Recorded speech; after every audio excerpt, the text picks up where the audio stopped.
Hello, everyone! We just got some new details from a reliable source about the upcoming 6.6 characters Nicole and Lohen. And I'm not gonna lie, there's some genuinely surprising stuff here, especially one detail that completely caught me off guard. So yeah, let's get into it. First, let's quickly go over the banner situation so everyone's on the same page. Version 6.6 is expected to introduce two new characters, Nicole and Lohen. Nicole is going to be featured in the first phase, while Lohen will appear in the second phase. Both of them will have their own limited banners, and Lohen will also come with his signature weapon in Phase 2. Now here's where things get interesting. Something that keeps getting repeated again and again by reliable sources is that Lohen is actually a standard character. This isn't new information, we've heard this before, but the fact that it's still being reinforced this close to beta makes it feel very likely to be true.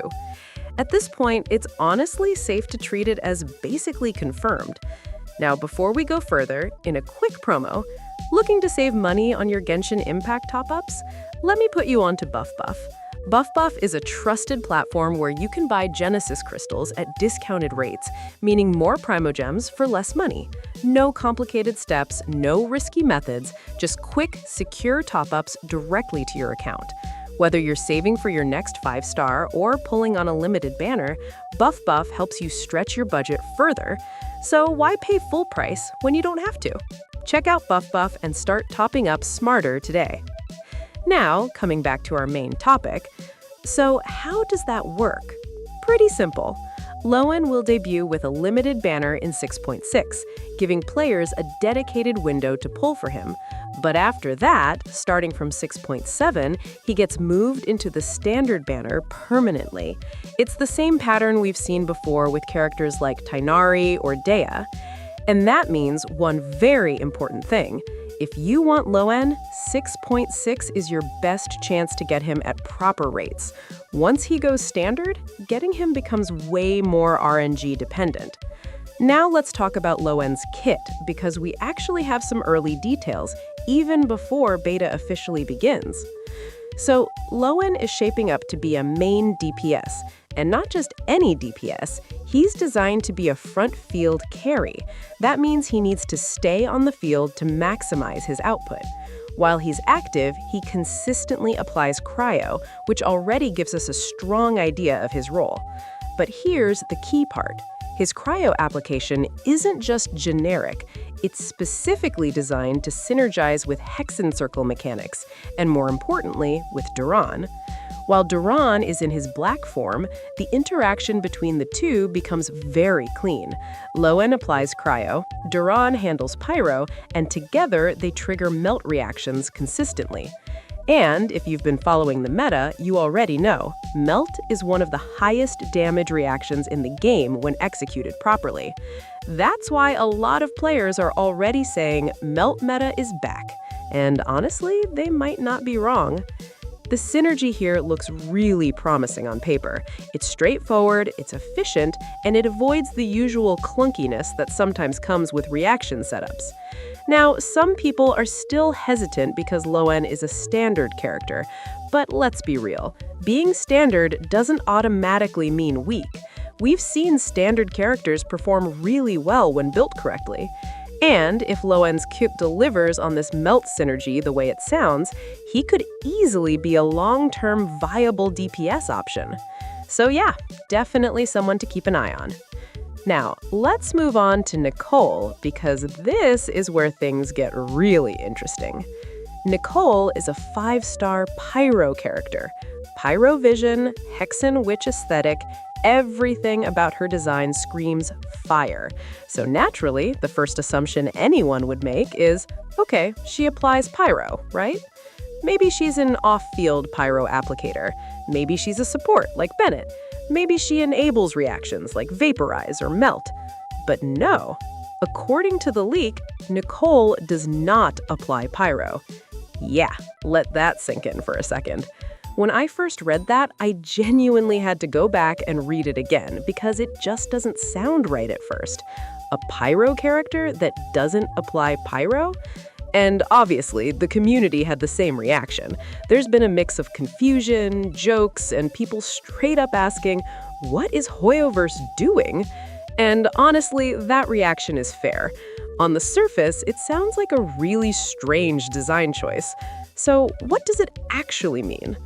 Most likely, Nicole is a pure support character, someone focused on buffing, shielding, or healing. Her pyro element is more of a visual identity than a functional mechanic. So her animations, effects, and overall theme will feel pyro, but she won't be applying a meaningful pyro aura to enemies. That means she won't be triggering reactions like melt or vaporize herself. And I'll be honest, my first reaction to this was disappointment, because you naturally expect a pyro unit to interact with reactions. That's kind of the whole point of the element. So having a pyro unit that doesn't really do pyro things feels a bit off. But the more you think about it, it actually starts to make sense. Here's why. If Nicole did apply strong pyro, she would constantly interfere with team setups. She could overwrite cryo auras, steal reactions, mess up timing, and basically make rotations more complicated than they need to be. Especially in melt teams where precision matters, having an extra pyro source can actually be a problem. But by not applying pyro at all, Nicole becomes completely neutral. She doesn't interfere with reactions, she doesn't mess up setups, she just supports the team without getting in the way. And that's actually a huge advantage. It means she can fit into almost any team, melt, vaporize, freeze, you name it. She provides buffs, utility, maybe survivability, without disrupting the core mechanics of the team. And that's why some players are already calling her a universal hexen buffer, because that's really what she sounds like, a flexible, plug-and-play support that works everywhere. Especially in teams like Lohen and Duran, where maintaining clean reaction setups is critical, Nicole could actually be the perfect third or fourth slot. No interference, no complications, just pure support. So yeah, while it sounds weird at first, this design might actually be very intentional. Of course, we still have to keep one thing in mind. This is all pre-beta information.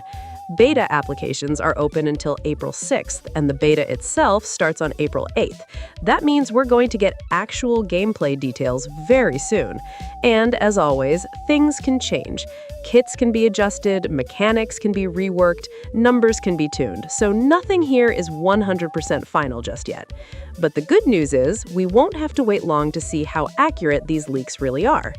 So yeah, that's everything we know right now about Nicole and Lohen going into version 6.6 beta. We've got a potential melt-focused main DPS in Lohen and a very unconventional but possibly extremely flexible support in Nicole. Honestly, it's shaping up to be a really interesting patch. And as more details come out, I'll be covering everything: kit updates, gameplay footage, team comps, all of it. So if you don't want to miss any of that, make sure you're subscribed. And if you found this helpful, a like really does help the channel out.